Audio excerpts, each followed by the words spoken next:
Hello everyone. Today we will talk about how to fix the app of Amazon seller. We go to settings.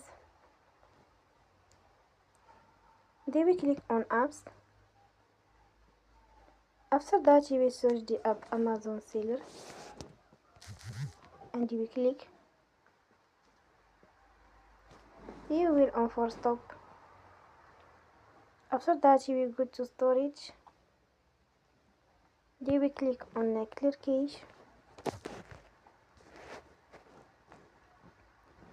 You will go to Play Store and you will update your app. Don't forget to support us by like and subscribe. See you next time and thank you for watching.